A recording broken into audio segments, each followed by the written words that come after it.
فقد قال الله تعالى في القرآن الكريم أعوذ بالله من الشيطان الرجيم يا أيها الذين آمنوا إذا قمتم إلى الصلاة فاغسلوا وجوهكم وأيديكم إلى المرافق وامسحوا برؤوسكم وأرجلكم إلى الكعبين الآية Sadaqallahul Azim.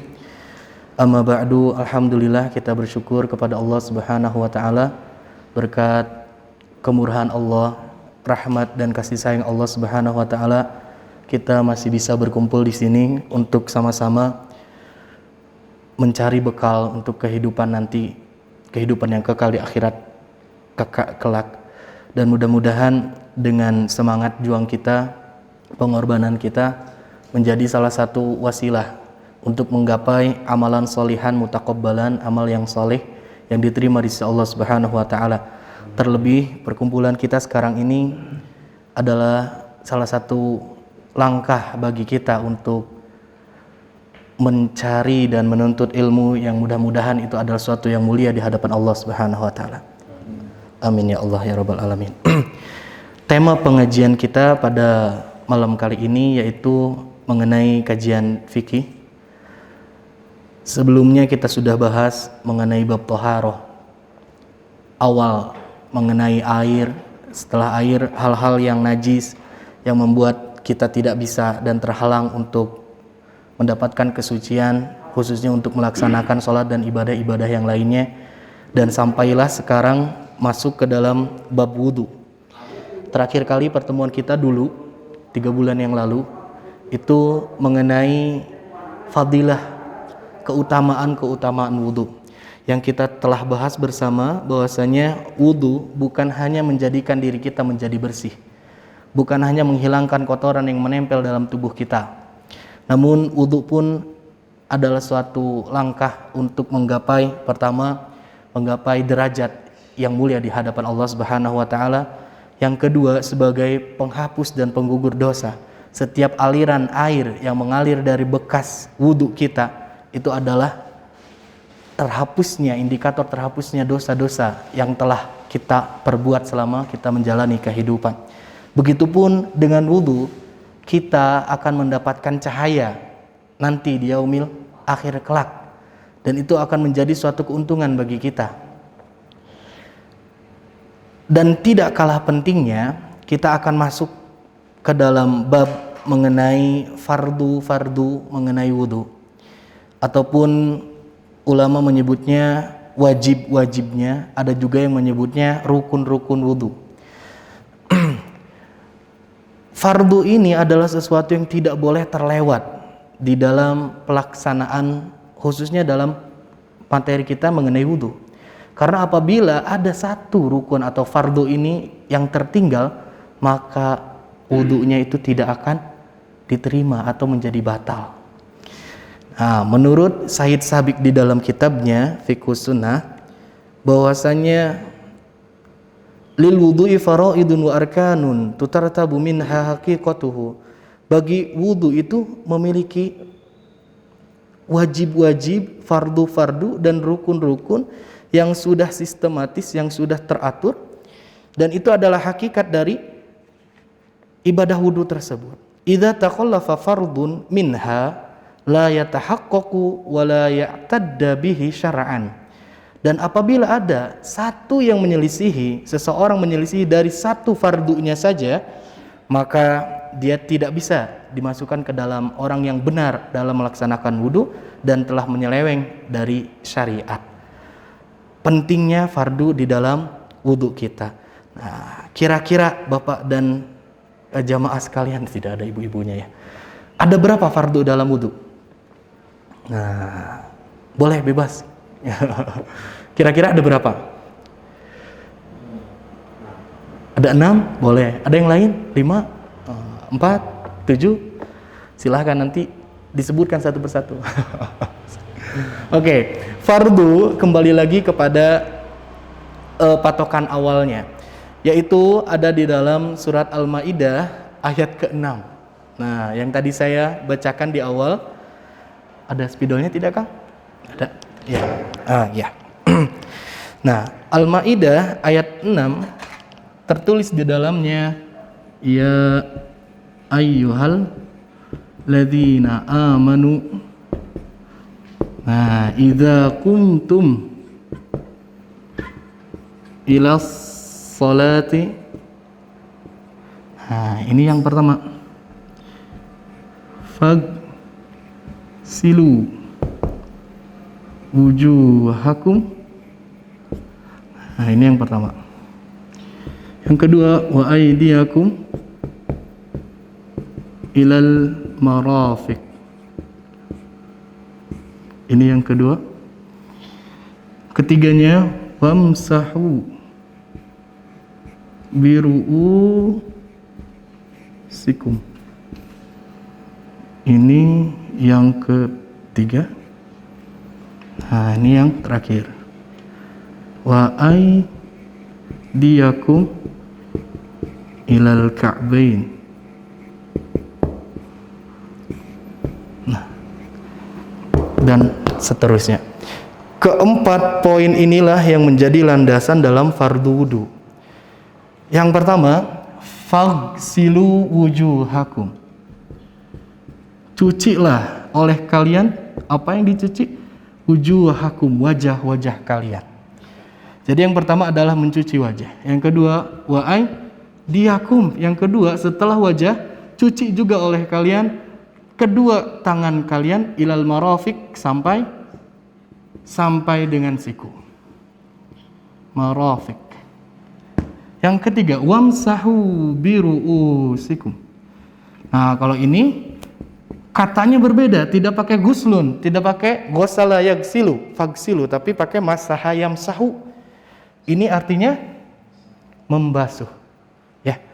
Nah, membasuh dan basuhlah kalian biru'usikum, kepala kalian. Jadi bukan yang dibasuh itu bukan rambut kalian, tapi kepalanya. Wa aydiyakum. Nah, ini yang terakhir, ilal ka'bain. Dan juga kalau kita perhatikan, wamsahu biru'usi. Ini di sini khufad. Kalau dalam tata bahasa Arab itu dia menjadi majrur karena ada huruf jar. Kalau di sini dia fathah atau nasab mansub. Ini kembali kepada wujuhakum. Jadi kalau kedua arjulikum, ini afan. Dua ada salah. Wa arjulikum maksudnya gitu ya. Kedua kaki itu apa? Dicuci, bukan dibasuh. Jadi seperti itu. Kalau di sini wa arjulikum itu menjadi dibasuh, tapi kalau wa arjulakum, nah fathah ini menjadi dicuci. Jadi kaki itu tidak boleh kita membasuhnya, atau kalau anak-anak kecil biasanya gini aja ke keran. Gini-gini dimain-main. Kadang-kadang ada juga bapak-bapak juga sama, anak-anak muda juga sama. Nah, jadi ada 4 poin fardu yang tercantum di dalam Al-Quran. Dan para ulama termasuk Said Sabiq menyebutkan di antara keempat ini ada yang mengawalinya. Yang pertama adalah an-niyat. Dari keempat ini ditambahkan yang pertama dengan niat. Karena apa? Innamal a'malu binniyat. Bahwasanya pangkal dari segala amal perbuatan itu adalah niat, tergantung terhadap niatnya. Jadi yang pertama itu harus ada niat, kedua baru ini mencuci wajah, ketiganya baru mencuci kedua tangan, membasuh kepala, dan juga mencuci kedua kaki. Dan ditambah lagi yang keenam, selain dari 5 ini ditambah dengan at-tartib.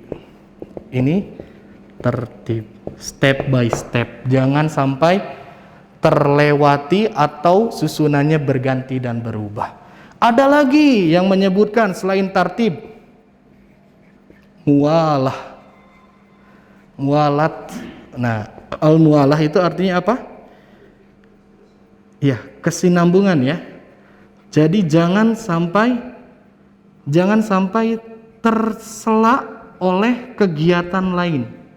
Kalau tersela oleh kegiatan lain dan itu merupakan hal yang tidak biasa dilakukan, maka wudunya itu menjadi batal. Contoh, orang ketika baru wudu, kumur-kumur, cuci muka, dipanggil sama orang, ke sini dulu. Ke sana berangkat. Nah, dia sudah terputus dari berkesinambungan berturut-turut al-mualah ini. Makanya wudunya ketika dia mau balik lagi harus diulang lagi dari awal. Tidak bisa diketik. Gimana kalau misalkan ada yang ngajak ngobrol? Lagi wudu. Assalamualaikum. Jawab tidak. Nah, yang pertama, terkadang ada orang yang benar-benar ketika wudu itu udah silent. Udah dia modenya mode getar aja gitu. Pakai tangan aja, nggak ngomong. Karena menyamakan wudu dengan ibadah, semisal ibadah yang sedang dilakukan dalam Jumat. Kalau orang yang ada khutbah, para makmum mustami ini nggak boleh berbicara. Nah, ada yang disamakan kiasnya ke situ. Makanya ada yang menyatakan ketika wudu jangan berbicara sama sekali. Nanti merusak kesempurnaan. Namun ada juga yang membicarakan bahwasanya selama berbicaranya itu tidak panjang dan tidak bergurau, dan itu termasuk hal-hal yang penting. Misalkan seperti istri nanya, Pak, air udah dimatiin belum? Pak, itu masak gimana? Nah, ketika menjawabnya itu tidak mengapa dan tidak menjadi salah satu hal yang menyela terhadap kegiatan wudhu kita, karena masih bisa dilaksanakan. Itu yang saya baca dan yang saya pahami dalam masalah ketika wudhu apakah boleh berbicara atau tidak. Nah, jadi yang pertama fardu wudhu itu adalah niat. Yang kedua tadi apa? Asamsu? Mencuci muka. Ketiga mencuci kedua tangan sampai ke siku. Nah, keempat membasuh. Nah, ini jangan mencuci. Kalau kepala bukan dicuci-cuci, bukan, tapi dibasuh saja. Membasuh kepala. Dua arjulakum. Nah, ini kaki. Rijlun itu kaki, arjula itu kaki-kaki. Ilal ka'bain sampai ke mata kaki. Dan yang selanjutnya at-tartib, harus sesuai urutan. Dan terakhir, jangan sampai tersela dengan sesuatu yang akan menghilangkan kesinambungan dalam melaksanakan fardu-fardu wudu itu. Oke, saya mau tanya, ketika ada seseorang berwudu hanya dengan fardunya saja. Misalkan ada orang, dia tiba-tiba datang, dia sudah berniat, langsung dia nanti ada juga makruhat, hal-hal yang dimakruhkan. Ada yang istihab, hal-hal yang disenangi atau dikedepankan dalam melaksanakan wudu. Ada juga hal-hal yang nawakid, yang membatal-batalkan wudu. Nah, jadi nanti kita akan bahas. Nah, maka dari itu ketika ada seseorang melaksanakan wudu hanya dengan fardunya saja, wudunya insya Allah dalam kacamata fikih sah. Tapi makruh dia banyak meninggalkan hal-hal yang sunnah di dalam wudu. Karena di sini tidak disebutkan ada kumur-kumur, menghirup air ke hidung, tidak ada membasuh udhun, menyela-nyela tangan, tidak ada. Dan itu masuknya ke dalam sunnah-sunnah wudu yang akan kita bahas sekarang. Oke, di fardu-fardunya masih ada kebingungan, Bapak-bapak? Bingung oleh kata-kata saya yang muter-muter. Mudah-mudahan bisa dipahami ya, insyaallah. Setelah ini kita akan bahas sekarang mengenai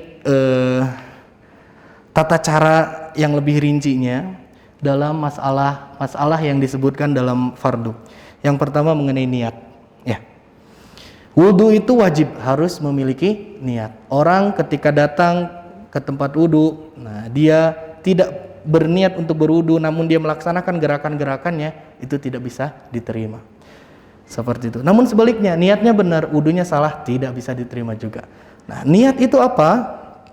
Menurut Sayyid Sabiq, niat itu adalah al-iradah al-mutawajjihah nahwal fi'li.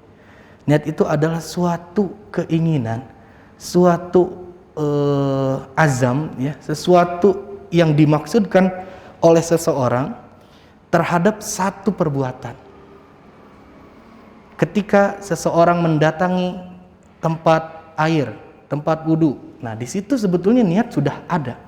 Langkah kakinya juga ketika mengarahkan ke sana itu bisa disebut dengan niat. Dan dia niat saya akan berwudu di dalam hatinya, itu sudah masuk ke dalam niat. Ibtigha'u ridallahi ta'ala wa imtithali hukmih.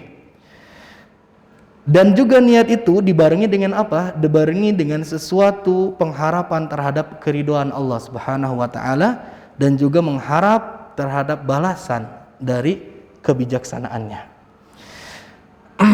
Nah, Said Sabiq menegaskan, wahia dan niat itu amalun qalbi. Amalnya hati, perbuatannya hati.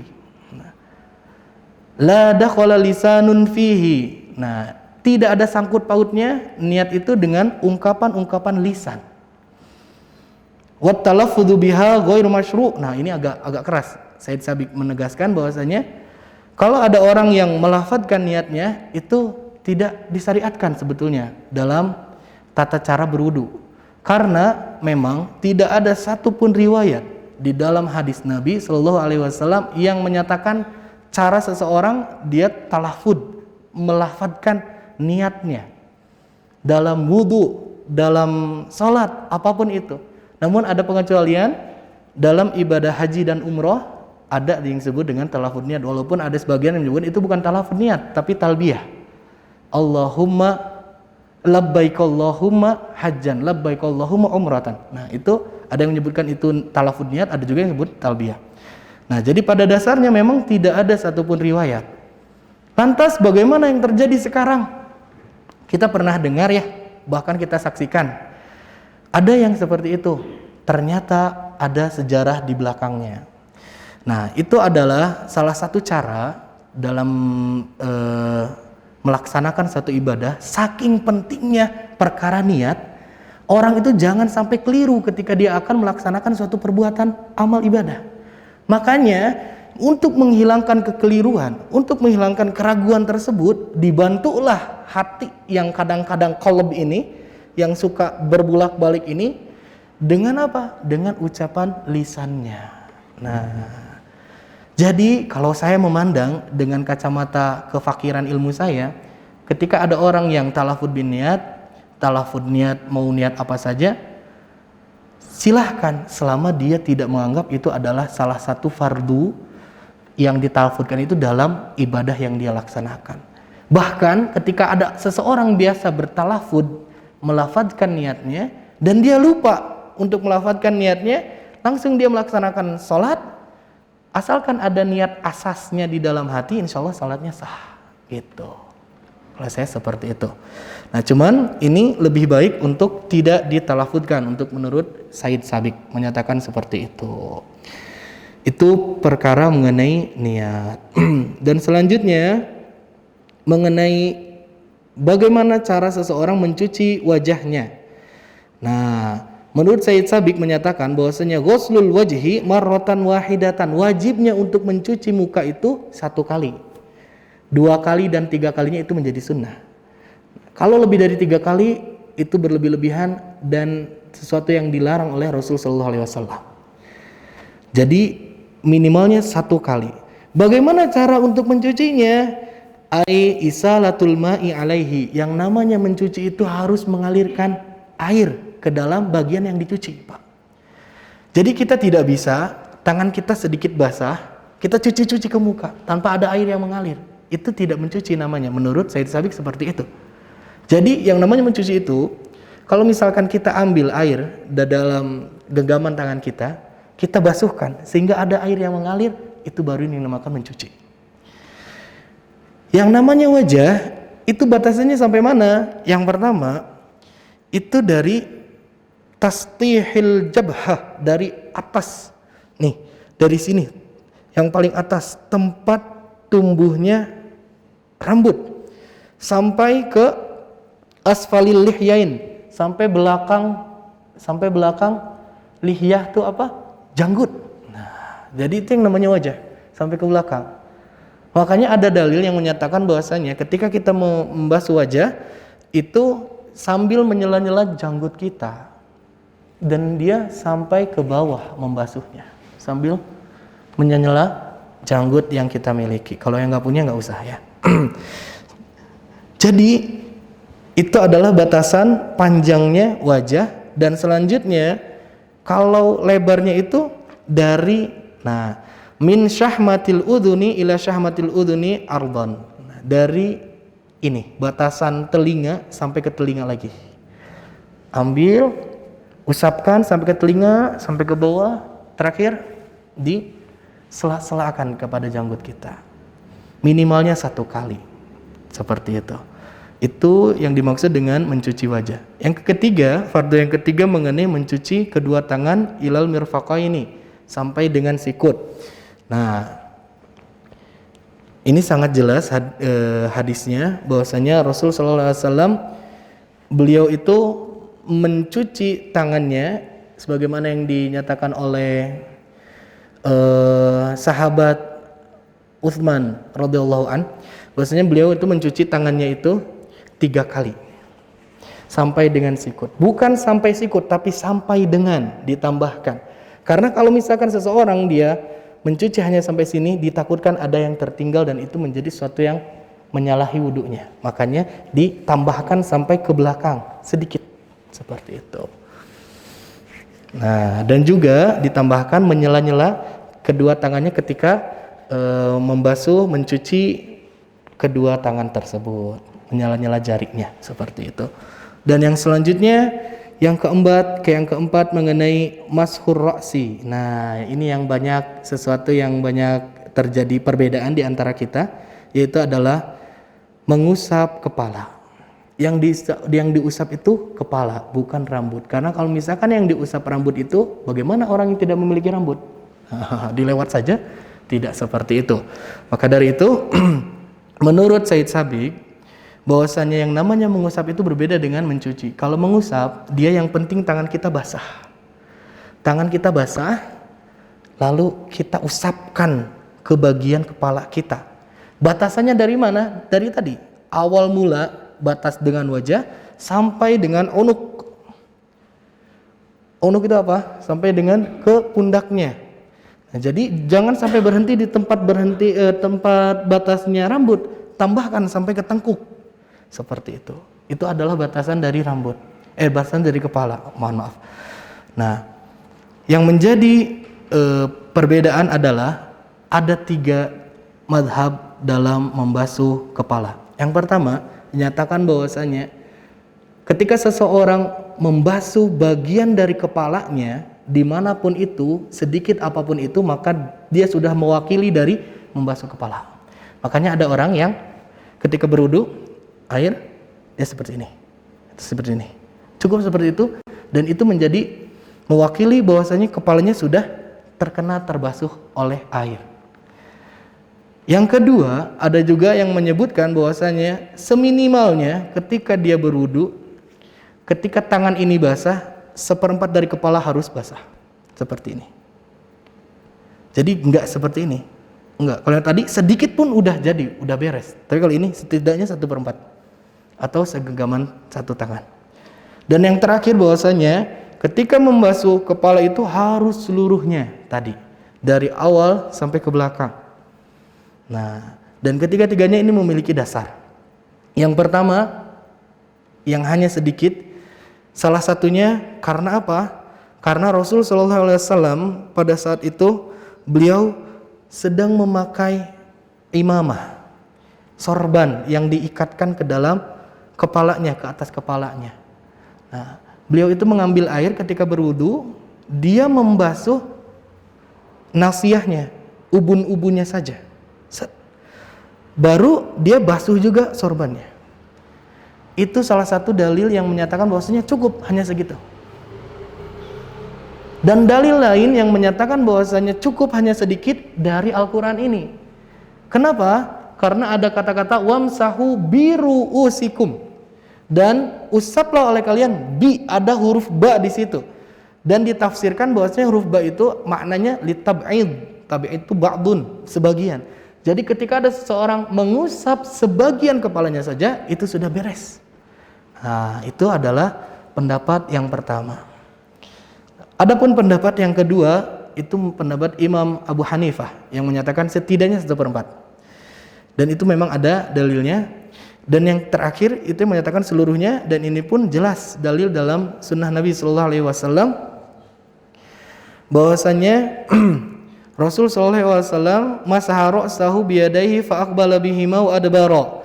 Nah, Rasul itu mengusap kepalanya dengan kedua tangannya, fa aqbala bihi wa adbara, memulai dan juga mengembalikannya. Bagaimana caranya? Bada'a bi muqaddami ra'sihi, dia memulai di awal kepalanya, tsumma dhahaba bihima ila qafahu, kemudian dia angkat tarik sampai ke tengkuk, tsumma raddahuma ilal makanil ladzi bada'a minhu, kemudian dia kembalikan lagi tangannya sampai ke tempat mengawali dia tadi mengusap kepala tersebut. Jadi kalau dicontohkan, ambil air, buang airnya, yang penting basah. Jadi jangan menampung air ke sini kan. Wah, itu bahaya ya. Nah, anak-anak biasanya gitu, apalagi habis main bola panas-panas, set, nah basah semuanya. Buang airnya, tempelkan ke kepala kita, tarik sampai ke belakang, ke tengkuk, kembalikan lagi ke tempat di mana dia bermula.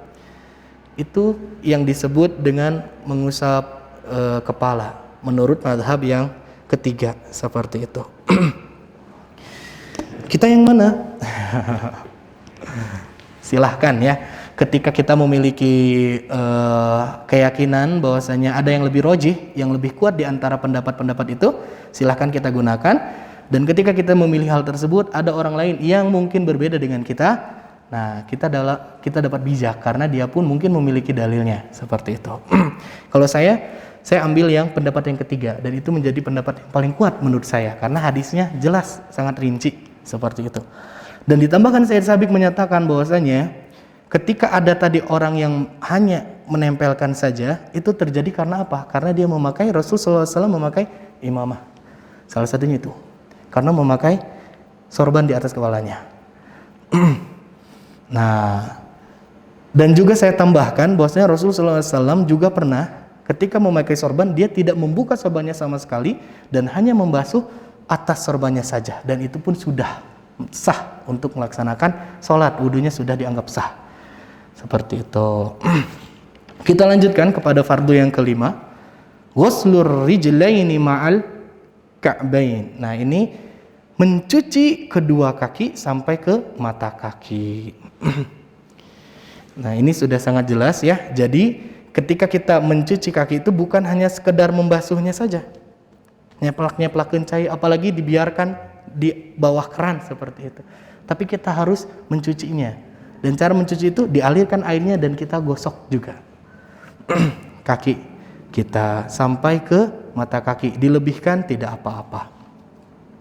Dan yang terakhir itu tadi tartib, harus sesuai urutan, step by step, karena di dalam hadis yang sahih Rasulullah SAW menyatakan ibda'u bima bada'allahu bihi, mulailah oleh kalian dengan segala sesuatu dengan apa yang telah Allah mulai dengannya. Allah Subhanahu wa taala memulai dengan urutan yang sangat jelas, dan ini tidak bisa kita ganggu-gugat. Cuci kaki heula baru wajah. Terus saya di aneh-aneh, diloncat-loncat. Nah, itu tidak bisa seperti itu. Oke, alhamdulillah. Sampai sini ada yang mau ditanyakan? Kalau dibahas begitu mengenai mencuci kaki, tadi kan ada seluruh kepala, ada pakai sorban. Ini kaki yang kayak kaos kaki. Oh iya, sama, itu sama dengan yang memakai imamah. Kalau tidak salah ada dalil yang khusus mengenai sepatu khufaihi. Nah, Rasulullah SAW itu memperbolehkan kepada para sahabatnya cukup dengan mengusap atas sepatunya saja. Tapi ada syaratnya, selama dia yakin bahwasanya tidak ada najis yang tertempel di dalam alas kakinya itu, termasuk kaos kaki yang dia gunakan. Kaos kaki insya Allah kaos kaki bersih ya, jauh dari najis. Cuman kalau misalkan kaos kakinya sudah dirasa sudah lama, sudah usang, mungkin sudah berbau segala macam, lebih baik itu untuk dilepas. Nah, jadi gini patokannya, selama kita yakin ketika kita pakai kaos kaki itu bersih, dan ketika kita akan berwudu kita masih yakin itu bersih, maka itu tidak apa-apa, kita usap atasnya saja. Layaknya seorang perempuan yang ketika memakai khimar, Rasulullah SAW membolehkan juga kalau misalkan dalam kondisi tertentu seorang perempuan boleh tidak membuka khimarnya atau tidak menyentuh kepalanya, cukup basahi saja atas dari khimarnya tersebut, selama dia yakin tidak ada najis di dalam kepalanya seperti itu. Jadi ada syarat khusus seperti itu kalau tidak salah. Insyaallah nanti kita akan bahas di pembahasan yang selanjutnya. Ada lagi yang lain, Pak? Ada, cuma sedikit akan dari jalan naik. Iya.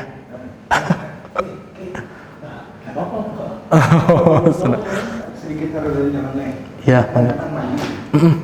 Ya, mandi, terus biasanya nggak pakai andukan dulu. Oh iya. Langsung wudhu.